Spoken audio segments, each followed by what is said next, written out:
Un artista. Su recorrido. Ciclo de entrevistas en el programa Impulso para la difusión de los artistas locales. Municipalidad de Saladillo. Mejor con vos. Mauro, ¿cómo estás? Muy bien, muy bien. Un gusto estar acá. Un placer tenerte. Lo mismo. ¿Cómo tendría que presentarte? Como compositor y arreglador, que es el alma mía dentro de la música, ¿no? La música tiene cantidad de facetas y donde yo estoy en mi lugar es ahí, en la composición. ¿En qué momento de tu vida te conectas con la música? Es una buena pregunta. No vengo de familia de músicos. De hecho, era escuchar con los amigos, pero nada, no me llamaba la atención nada. La verdad es que jugaba al fútbol. Jugaba muy bien al fútbol, nada más. Y una vez sale una colección, esas de revistas, la colección de la música clásica. Y dije, qué sé yo, me lo voy a comprar. Y bueno, el primer disco era una tapa impresionante, la posición del director, Karajan, y era la Sinfonía 40 de Mozart. Y cuando lo escuché, se me revolucionó el cuerpo. No sabía qué me estaba pasando. Nunca habías escuchado nada. No, y aparte música clásica, ¿no? Sí. Te imaginas. Yo en ese momento estábamos con Michael Jackson, con Lionel Richie, todo otro plan. Y cuando escuché eso, me acuerdo que me encerraba en mi pieza porque me daba, no es que me daba vergüenza, pero digamos, no lo podía compartir con nadie. Tampoco lo entendía, porque yo no tocaba nada. Claro. Simplemente me gustaba mucho eso. Y nada, pasó mucho tiempo hasta que pude darme cuenta de dónde venía todo. De hecho, yo empiezo re tarde con la música y empecé a modo de diversión. Teníamos la bandita de la secundaria con muchísimo éxito. ¿Y vos qué papel cumplías en la banda? La guitarra y cantaba. Pero sin estudios, digamos. Sí, sin a oído no, y todo coraje. Llenábamos, pero el Teatro de la Comedia, nunca me voy a olvidar, tengo la filmación.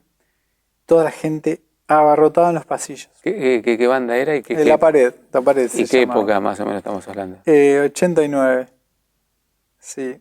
Y nosotros, había un grupo que se llamaba Live, Sí. que eran más grandes que nosotros. Yo lo admiraba. No podía creer cómo tocaban. Nosotros no éramos ni un cuarto de eso. ¿Cómo estaba integrada la banda? ¿Te acordás? Pablo Dolce en bajo, Mauricio Suriano en batería y Florencia Trofino en teclados. Y era increíble lo que esa banda producía. Pero nunca... Nada, era cómo conseguir chicas.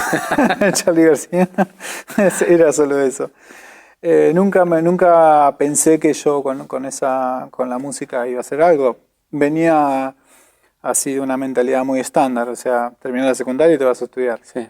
Y ahí. De hecho, fue lo que pasó. Y la música quedó ahí, nada, ahí, bien a un costado. ¿Y qué te fuiste a estudiar? Arquitectura. Sí, el mandato familiar. Sí. Pero honestamente, mira, hice test vocacionales, no sé. No me quedó ni un psicólogo, no me quedó nada. No podía encontrar dónde yo podía canalizar lo que me estaba pasando. Ni siquiera lo sabía, tampoco. Pero bueno, la arquitectura tiene esa cuestión del diseño, también hay que imaginarse un montón de cosas, los espacios, que después, quieras o no, todo lo que estudié en arquitectura lo terminé usando después, posteriormente. Y bueno, paralelamente ya tenía los quelonios, pero no dejaba de ser algo para divertirse, ¿no? Y nada, ahí en mi carrera me acuerdo un día, rindo un examen de arquitectura y lo rindo bien y mirá lo que es esto. El profesor me dice, ¿tenés un minuto para hablar? Sí, le digo. Dice, nunca he visto a un alumno sufrir tanto. Es que no me gusta. Y me largué a llorar, pero como un nene. Y me dice, ¿qué te está pasando? Me dice, porque no puedo, es tan llamativo Sí. Ver lo que te sucede cuando tenés que presentar un proyecto y todo lo demás, porque lo defendés bien, ¿no? Pero... Y no son nervios, porque yo sé distinguir los nervios de un alumno. No, le digo, no me puedo encontrar. Y aparte también algo, viste, uno tenía todos sus amigos que estaban todos encaminados, y vos decís, soy yo solo el que no le encuentra la vuelta a esto. Lo único que me hace feliz es tocar la guitarra, pero te repito, no dejaba de ser Un hobby. un hobby, porque no eran noches de diversión con amigos y nada más. Hasta que me llega la oportunidad. Para todo este tiempo yo ya tocaba bastante bien la guitarra. Pero siempre aprendiendo solo. Siempre aprendiendo solo, sí. Y estas idas y vueltas, todo errático, todo un camino errático, un día termina en alguien pidiéndome una canción. Se hacía un piloto para Telefe.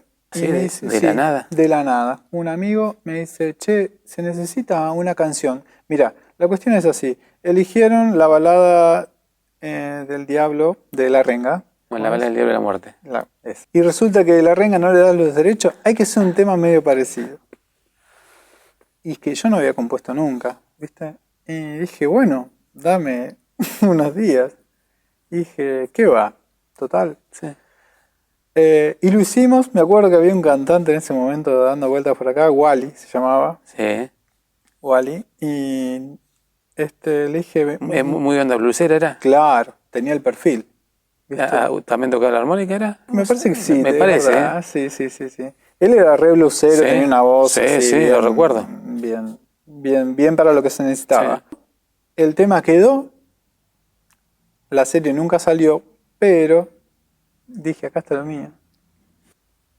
Le dije a mis viejos, voy a intentar estudiar música, ¿viste? Porque la cuestión era que es Argentina y es todavía de estos tiempos.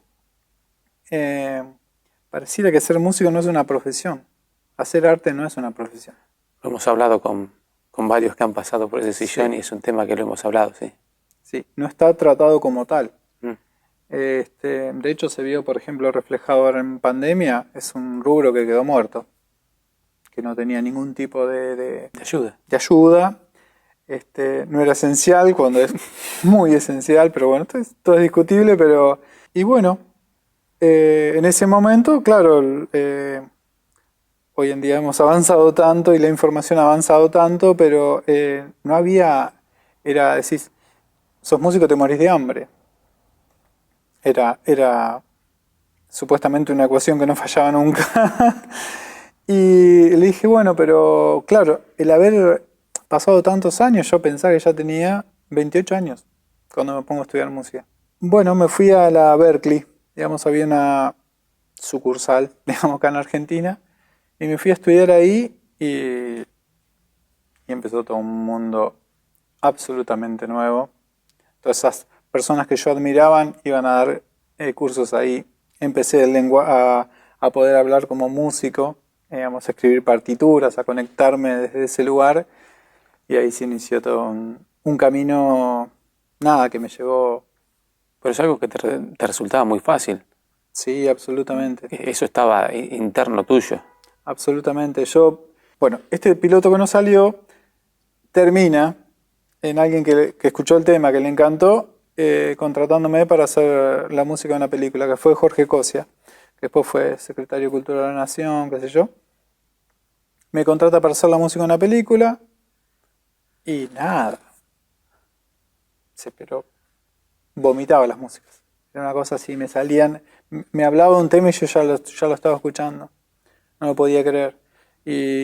Hasta vos mismo te sorprendías. Sí, porque eso sí que fue muy loco, porque me entregan imágenes y yo ponerle música en imagen y yo empezar a imaginarme ya un tempo y que la puerta se abría cuando yo cambiaba acorde. Empezaban a suceder todas esas cosas y yo dije, ¿de dónde viene todo esto? Y después también el hecho de eso de cuando querés acordar son las 9 de la mañana, te pasaste toda la noche trabajando y no te diste cuenta. Esa sensación de Galumping le llaman algunos, de los niños jugando. ¿Sí? Los niños jugando no se enteran de nada, le pasaba con la aspiradora por el lado, no se enteraron. Me encuentro con esa sensación maravillosa. Había pasado prácticamente 10 años, sí, de los 18 que egresé hasta los 28 que empezaste, 10 años sin rumbo alguno, sin encontrar la vuelta a nada, que tiempo después, todo ese tiempo que yo pasé ahí, no fue en vano, porque si bien fue un montón de sufrimiento, todo lo que he pasado, se terminaron en canciones, terminaron en músicas que me llevaron lejísimos. Entonces, todo tiempo es para agradecer, ¿sí? Y bueno, esa primera película me lleva a mi primer nominación del Cóndor, mi primer trabajo nominado a un Cóndor de Plata, que lo ganó Historias Mínimas, me acuerdo, Nicolás Sorín. Pero bueno, ese premio me abrió todas las puertas de haber vivido perdido a que te esté llamando todo el mundo para trabajar. Sí. Fue inmenso. Mi segundo trabajo me encuentra en Cuba ganando un premio coral, tercer premio coral. Y ahí viene la pregunta de un amigo que me dice, mirá si hubieses empezado antes. 5 años de terapia me llevó esa pregunta. Eso te iba a decir, porque estaba, como te decía yo, estaba dentro tuyo, pero ¿dónde sale de decir voy acá? Cuando te llaman para hacer esta... Sí. Ahí fue. Ahí fue. Esa es una cuestión que recién ahora y tanto tiempo después estoy pudiendo manejar. Porque todos los trabajos que yo hice me llevaron. O fue, ya sea por link propio entre un trabajo y otro, o porque alguien me llamó para una situación. Recién hoy, después de tanto tiempo, agarré mis obras por mi propio deseo, ¿sí? A decir, bueno, vamos a grabarlas y vamos a mostrarlas. Pero todo el recorrido que hice fue... por órdenes. Sí, tal cual. Por ejemplo, vuelvo de Cuba, un productor de cine nos vio, chicos, ganaron, con un cortometraje ganamos. Vamos a hacer la película. Esa película nos lleva a China. No ganó en China, pero bueno, nos vio otro productor y les voy a encargar que fue la obra que a mí me partió en dos, en el mejor de los sentidos, que fue el Martín Fierro de Fontana Rosa. Previamente, esta película que me lleva a China, me lleva por primera vez a grabar con una orquesta. Yo había hecho todo mal, había hecho todas las partituras mal. Me dice el productor, me encanta la música de esta película, vamos a grabarlo con una orquesta. Bueno, vamos. No tenía ni idea de escribir para orquesta yo. Yo estaba escribiendo para banda, pero no para orquesta. Y ahí me encuentro con un ángel de la guarda, que se llama Patricio Villarejos, un chelista famosísimo, vino a tocar hace poco acá conmigo. Fue chelista de Piazzolla, de Pugliese, Aznar, tocó con Peter Gabriel. No. Hizo líneas paralelas con Charly García en el Teatro Colón. ¿No? Es una eminencia. Y ese tipo me dice, Mauro, ¿sabes qué? Está todo mal escrito y nos va a recomplicar esto para tocar. Me dice, por casualidad, ¿no tenés el archivo? Me dice, yo te lo corrijo en 2 patadas. Y agarró su compu, me agarró las músicas, me dirigió la orquesta porque yo ya, cuando vi que estaba todo mal, me agarró una cosa. Dije, ¿dónde me metí? Y nada, ese tipo me dijo, no, está divina la música. Simplemente tenés que ordenarla un poquitito. Me mostró todo el lado positivo de la cosa, pero por primera vez escuché mi música tocada en orquesta. Y ahí conecté ese primer disco que yo había escuchado.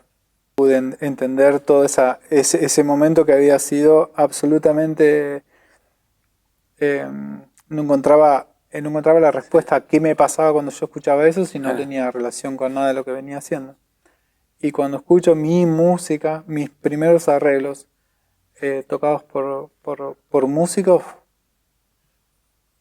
dije, me llamo Mauro. bueno, te encontraste con un mundo diferente.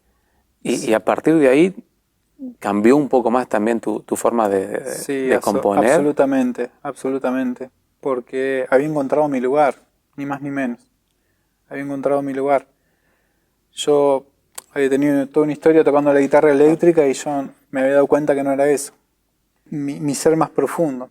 A mí me encanta tocar la guitarra. De hecho, ahora tengo un proyecto que estoy llevando adelante, que es algo que le voy a poner la vida y toco la guitarra, pero desde otro lugar. Después de esta situación viene una película, El Fierro de Fontana Rosa, donde ya no eran 16 músicos, eran 86. Qué triste en medio del campo, pasarse la noche entera, contemplando en sus carreras las estrellas que Dios cría, sin tener más compañía que su soledad y la fiera.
La música de esa película fue maravilloso, el proceso de la composición. La música que me sacó, que yo no sabía que tenía tampoco, porque ahí hicimos una fusión de lo que era el folclore con la música clásica. Y encima lo fui a grabar a Europa, a Bratislava, con la orquesta de la radio de la ciudad. Y ese día lloré como un niño, porque cuando empiezan a sonar todos esos músicos con mi música, yo de todos modos era un trabajo con muchísima responsabilidad, entonces estaba en un lugar en el estudio, tenía que controlar que esté en sincro con las imágenes, la grabación de la música, todo lo demás. Pero, por ejemplo, me encontré con la máxima expresión del profesionalismo.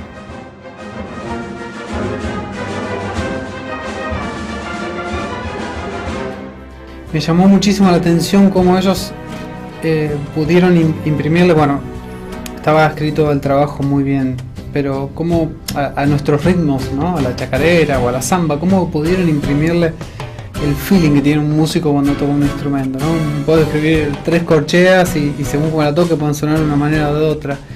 Y como la impresión que llevó en ellos, porque terminaban de tocar un tema y venían y me pedían por favor de mirar la imagen, porque no podían creer lo que estaban haciendo. Para decirte algo, eran 6 contrabajistas y en un pasaje se graba una música que para mí quedó sublime. Y levanta la mano uno de los contrabajistas y claro, yo te imaginas lo que podía entender del idioma de ellos. Nada, absolutamente nada. Entonces me dice el director, me dice, ¿quiere hablar con vos? Y sí, cómo no. Y me dice, mire, me equivoqué. No es que me equivoqué, no toqué una nota en el compás 15 y un pasaje del compás 16. Y me gustaría hacerlo de nuevo porque a mí me gustaría hacer vivir mi trabajo. Wow. Nunca me di cuenta y no te podés dar cuenta si en 86 músicos, uno de los 6 contrabajistas no tocó 2 notas. Es imposible. Sí. No sé, quizás Mozart, Beethoven, por ahí, pero no, yo no. No, le digo, está bien, pero a mí me gusta... Bueno, tenemos tiempo, una pasada... y fue increíble, Y ya cuando vi que todo el trabajo estaba absolutamente terminado, que llegamos bien, qué sé yo, le pedí al director, por favor, digo, necesito ir a escuchar uno de los temas ahí al teatro, pues se grababa todo en un teatro. Y cuando vi esos 86 ángeles para mí empujando las notas que había pasado días y noches escribiendo, dije yo, llévame, yo ya estoy. Con esto estoy, de verdad. Con esto estoy y no me imaginaba que quedaba tanto por delante, pero sí ese trabajo fue entender todo ese proceso de vida. El director me dice, estas notas, no puedo creer la mezcla entre agresividad y belleza que tienen, porque son hermosas pero son muy agresivas, ¿viste? Y quieras o no, el día que estaba componiendo ese tema, me acordé de un pasaje que había sucedido en esos años míos de chocar todo lo que, o sea, toda la pared que había, yo iba ahí rebotaba. ¿Parte de dirección nunca te atrajo? Sí, la hice, pero no es algo que me motive realmente, ni siquiera con mi música. Y a mí me encanta que a mis músicas venga otra persona y le dé su impronta. Esas cosas que yo no estuve viendo cuando se compusieron, me encanta porque aprendo un montón de ahí. Yo, por ejemplo, en esta grabación ahí del Fierro que te decía, el director me pedía permiso para ¿puedo hacer esto acá? ¿Puedo hacer esto acá? Sí. Hasta me marcó unas cositas. Me dice, ¿puedo a las flautas hacerle que me repitan este pasaje acá? Va a quedar divino porque contra esto, ta. Y cuando lo escuchaba dije yo, todo lo que me falta. Pero bueno, se aprendió muchísimo. ¿Y después de eso qué llegó? Después de eso, vuelvo a Europa a grabar las músicas de una serie española que no fueron laburos placenteros, digamos. Había mucho estrés, muchas peleas, Pero bueno, aprendí un montón porque tenés que saber trabajar con gente que no sabe lo que quiere, que no sabe cómo pedirte las cosas. Digamos, gente que... Porque uno puede ser raro, pero hacerse el raro es algo problemático. Cuando no sos raro, te querés hacer raro, es algo muy problemático. Me decía la directora, me dice, me encanta Bach y me encanta, era una banda de heavy metal alemana, inescuchable. No me puedo acordar cómo se llama ahora. Entonces yo digo, ¿dónde conectará ella, Bach, con esto? Y a su vez después me pasaba un grupo de música electrónica, pero electrónica industrial. ¿Sí? Quería que con esos tres elementos yo hiciera algo para la película, para la música.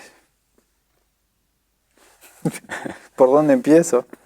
De Bach conozco un montón. Entonces digo, voy a ver qué armonías tiene esto, pero nada, porque la música, ese tipo de música se basa en un solo acorde y son 5 minutos de un solo acorde con ruidos y demás. No puede conectar nunca. Y después dije, no, acá el problema no está acá, está en alguien que su trabajo le está saliendo mal, que no es como lo soñó, entonces viene a vos que sos el último orejón del tarro, porque la música siempre está a lo último, a que le soluciones una película que no está. Yo la miraba la película y dije, no cuenta nada la película, o sea, no puedo apoyar nada porque no está contando nada. Pero a su vez, también aprendí a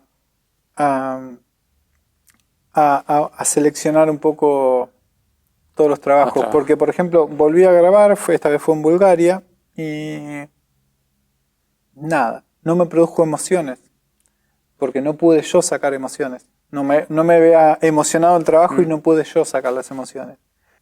¿Te imaginas? O sea, 3 minutos de 50 monos tocando una misma nota. Porque ella quería crear ese clima. Me decías que la música en las series queda como para lo último. ¿Tan así es? Porque a veces las series terminan siendo reconocidas por la cortina musical, Sí, tal cual. Sí, me refería a, por ejemplo, inclusive en la etapa del trabajo, yo, por ejemplo, con Pino Solanas, todas las películas que hice con Pino, él me decía que iba a filmar y quería la música antes. Pero ¿qué sucede? Vos hacés la música antes. De hecho, Pino se iba con mis músicas a filmar. Él se las ponía en el oído y filmaba. Pero ¿qué sucede? Después hay todo un proceso, el montaje. Y hasta que no se monta la película, la música no la podés, digamos, terminar de definir, porque ¿cuánto va a ser esto? ¿Cuánto hay acá? ¿1 minuto 14 o 2 minutos? Entonces, terminan todo el color y vos estás terminando de grabar la música. Siempre quedás para lo último, inevitablemente. Todos lo saben, y no es una fábula siniestra.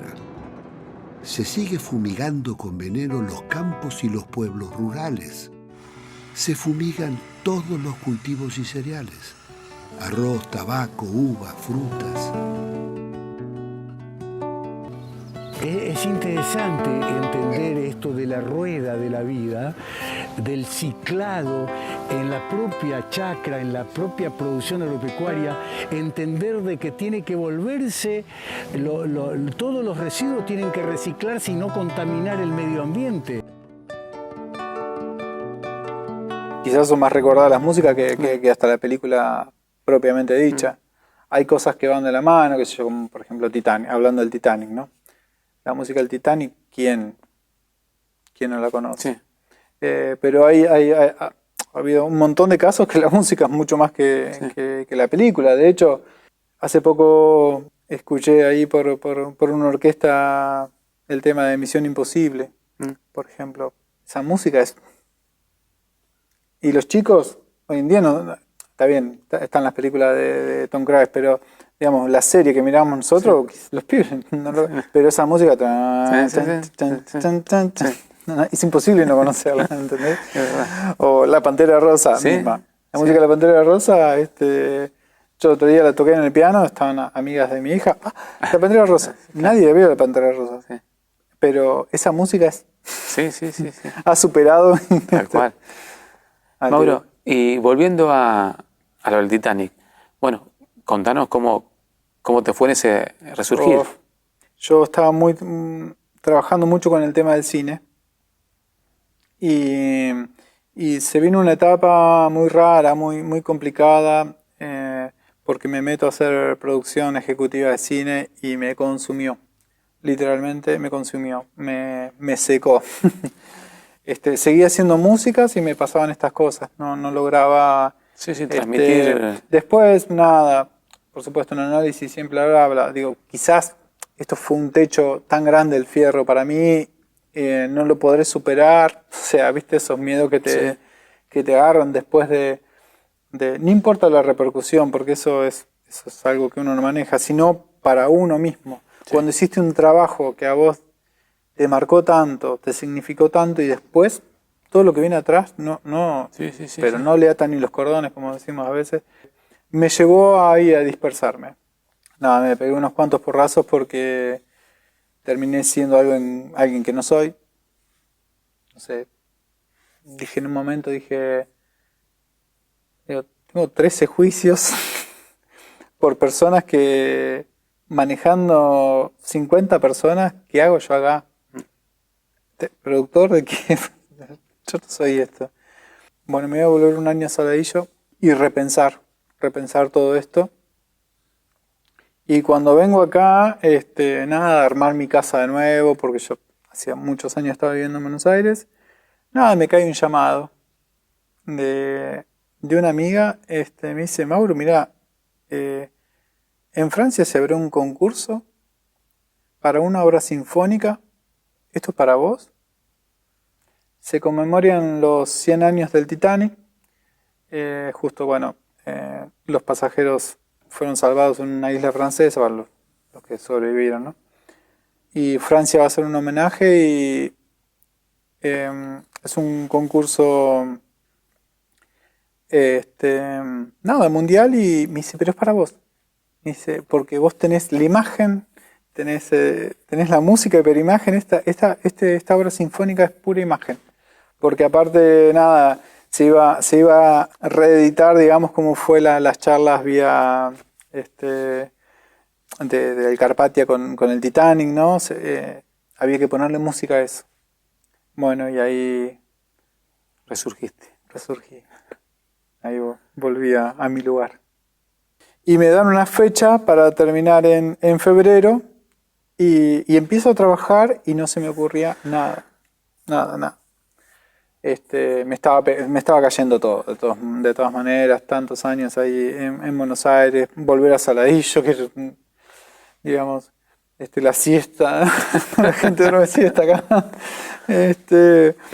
Me ponía las manos en el piano, nada. No me identificaba con nada. Y una noche me acuerdo que estábamos con mi hija durmiendo ahí en la casa de mis viejos. 4 de la mañana se me ocurrió la idea. Ta ta ta ta ta ta ta ta ta, que era el SOS. Y dije, no puede ser, es esto. Y me tuve que levantar. Desperté a mis viejos y digo, me voy para mi casa, necesito empezar a trabajar esto porque me lo olvido y me descompongo. Y fue así, empezó a crecer eso, terminó en 12 minutos de música. Fue algo maravilloso porque era muy difícil explicarle a mis viejos cómo era el proceso de la composición. Porque, por ejemplo, venía mi mamá, me empezaba a hablar y no te estoy prestando atención, no puedo, no. Pero ¿por qué? ¿Qué sé yo? Pará, no es que no puedo, o sea, estoy metido acá y no sé de qué me estaba hablando, ¿viste? Y los últimos 2 días estuve 2 noches sin dormir. 2 noches sin dormir. Porque aparte había que escribir las partituras y había que equivocarse en ni una nota porque había un jurado de primer nivel. Y Anti-Irsen, por ejemplo. Estaba mi viejo con el termo, con el café. Y yo hablaba solo, ¿no? Porque cuando uno se encierra, ¿no?, en su mundito, tiene sus detalles. y mi papá me miraba y yo por ahí tenía que caminar, ir a dar una vuelta al patio y volver. Y por ahí me ponía a acariciar el perro y ni lo estaba mirando a mi papá. Eran 2 procesos, una concentración total. Sí. Pero me estaba tomando mis descansos ahí mentales para poder... Y llegué, justito llegué.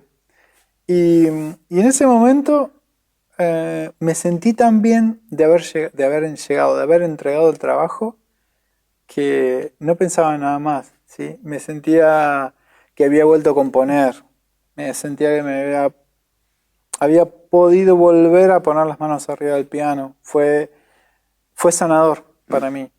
Y nada, a los 3 o 4 días me llega la mención de haber ganado el concurso. Acá tenés tu pasaje de avión, te vas a venir de acá. Había gente de todos lados. Sí, de todos lados fue. Encima fue en Boulogne-sur-Mer, donde, bueno, falleció San Martín, que es una ciudad muy argentina. Fue increíble, eso sí que no tengo palabras. No. De hecho, ni siquiera pude... Me acuerdo que vinieron de la municipalidad de acá que me querían hacer un homenaje y todo. Le dije, no podía caer yo en ese momento. No me interesaba después me siento que fue un error porque uno siempre, quiera o no, con lo que uno hace, es un ejemplo. Y no compartirlo es algo que pero no podía conmigo mismo. Había sido muy fuerte, imagínate, yo voy ahí a Francia, se toca la obra, todo un teatro aplaudiéndote, entregándote un premio. Me bajo, había un pianista, me dice, mira, queda un cantado con tu obra, ¿me podés hacer una reducción y te venís conmigo a Londres que la quiero estrenar? Me está pasando todo eso, digamos, esto no es verdad. Claro. Y así fue, se la hice y fui invitado por él ahí a Londres. Estaba tocando en Londres, o sea, no estaba tocando yo, pero estaba mi música ahí. Sí. Digo, no. Fue un momento increíble. Y ahí me volví a conectar y me llega tocar el cielo con las manos, ahí sí que lo toqué con las manos. Me conecto con un chico de Alemania que se había enterado de esta obra, qué sé yo, y me dice, mira, tengo una proposición para hacerte. Él es cantante de ópera. Voy a grabar en Viena un disco y él me había googleado y había visto lo del Martín Fierro. Me dice, escuché unas canciones ahí que a mí me gustaron mucho y quiero saber si vos podés hacer algo así como eso para mi disco. Y sí, sí. Y bueno, entonces él iba a grabar toda una serie de óperas para barítono de Mozart, Puccini, todo un repertorio clásico y tenía un par de obras modernas. Y bueno, él me dice, bueno, esto se va a grabar en este tiempo y yo quiero que te vengas acá a Alemania porque quiero que te vengas a trabajar acá vas a trabajarte la vida. Alguien que pueda hacer esto se va a trabajar la vida. Y bueno, fui ahí sin mucha información porque era una persona que siempre habla con vos y está pensando en otras cosas, nunca te queda nada claro. Pero bueno, llega mi pasaje, me voy, a los 3 días estaba en Viena grabando con la Filarmónica de Viena, que era la orquesta que había grabado ese disco que yo escuché, que me inició todo. Está bien, no eran esos músicos, no, obviamente, seguramente habían pasado otro, pero esa misma orquesta tocando en el teatro donde se presentaban las obras de Mozart, de Beethoven, en ese mismísimo teatro donde se estrenaban todas esas obras, estaba grabando yo mi... ¿Lo habías imaginado alguna vez? No. Uno tiene No, sueños. lloraba, a la noche... No puede ser, no es verdad. No está pasando, no, nada. Encima, porque a mí me encanta, no sé, ¿quién quiere dar la lección? Yo. Me quería sacar ya enseguida el problema, ¿viste? No podía estar así, ¿viste? Que te empieza... No, yo quería ir de entrada, ¿viste? Y resulta que se grababa en 3 días el disco y no me toca el primero, ¿viste? Y encima voy, todos hablando en alemán, afuera de todo, no entendía nada. Y esos animales que le ponían las partituras y salían sonando a prima como la Filarmónica de Viena, la mejor orquesta del planeta, ¿no? Ni más ni menos. Y bueno, todo lo que significaba esa noche, no pegué un ojo, olvídate. Y al otro día, ver lo que sucedió con esos músicos haciendo mi música, con un director absolutamente fascinado. Porque ya habíamos hecho un ensayo con él solamente a piano. Un tipo, ahí ves esos genios, ¿no? Porque yo obviamente jamás me la creí porque siempre fui a andar pisando bien, pero uno se siente que estás haciéndolo bien, ¿viste? Y viene otro tipo y te das cuenta que está digamos, mucho por arriba tuyo. Yo le había mandado, por supuesto, antes de viajar, le había mandado todos los PDF con las obras, y el tipo llega y había hecho una interpretación absolutamente nueva sobre mi obra, agarrando con una cultura completamente diferente. Porque inclusive yo me costaba en inglés expresar lo que yo sentía, porque no se dicen de la misma manera las cosas. Entonces yo... y me impresionó la lectura que había hecho sobre mis obras, y el ensayo, ellos ya habían ensayado un poco con el cantante, y después pasar eso a la orquesta fue terrible. Esto sí, que fue tocar el cielo con las manos. Salí de ahí y me acuerdo, me senté en una plaza ahí en Viena. ¿Y ahora qué? Bueno, justamente, ¿y ahora qué? ¿Cómo están las composiciones? Están muy bien. ¿Está trabajando? Están muy bien. Sí, yo tengo una deuda grandísima, que es que nunca edité nada. porque justamente esto de que te llame uno para trabajar y que siempre estuve linkeado y nunca estuve un tiempito sin nada, hizo que nada, me colgara con esta situación. Yo me acuerdo que después de esto de la Filarmónica de Viena, me voy a vivir a Alemania. Me trabajé todo, no podía parar de trabajar. Hasta que un día me quiere contratar un productor de la televisión de Alemania y me dice, no encontré nada suyo. Yo andaba con CDs en ese momento. Y los CDs allá ya habían desaparecido hace un montón, porque me dice, ¿qué hago con un CD? Me dice, yo no lo puedo poner, en el auto no tengo, en mi casa ya no está más. YouTube, me decía, YouTube, quiero ver, no tengo nada. Y me di cuenta que no tenía nada. Y como así fue una situación que bueno, por suerte hoy en día ya está encaminado para que eso, para nada, para poner mi nombre ahí para que las músicas se puedan escuchar. Me pasó algo muy tremendo hace un tiempo atrás. Yo me volví de Alemania, extrañaba mucho a mi hija. Fue una situación que no pude superar, me volví. Pero seguí trabajando. Trabajo con el director de la Filarmónica de Stuttgart, allá. Bueno, ahora se había parado, se acaba de reiniciar todo, pero con el tema del lockdown de Alemania se había parado todo, pero antes de que fuera la pandemia, yo escribía desde acá y nunca escuché lo que se tocaba. Porque inclusive en un momento fue terrible, porque si bien allá yo en Alemania también, yo vivía en Colonia y trabajaba en Mainz, trabajaba en Bonn y trabajaba en Stuttgart y nunca estaba presencial. Pero la velocidad de internet que tenía ahí en Alemania, o sea, me permitía ver los ensayos, o sea, yo hacía los ensayos online. ¿Está bien tocado esto? Eso es lo que dije, sí, está bien tocado. No, esto acá no, viste, lo marcaba. Cuando me vine acá, la diferencia de velocidad de acá, no veía nada. O sea, se me colgaba la imagen congelada, el audio inescuchable. Entonces, pasó que nada, fuera así. Yo ya había encontrado la forma de escribir para esa persona, entonces ya sabía que todo lo que mandaba funcionaba, pero no lo escuché nunca. Hasta que un día se hace un concierto en Stuttgart, es una ciudad que está en medio montañas, ¿no? Tiene muchas colinas, digamos. Y hay una bajada, una calle espectacular así, se hizo todo un concierto ahí y se tocaron unos arreglos míos. Y me mandaron los videos.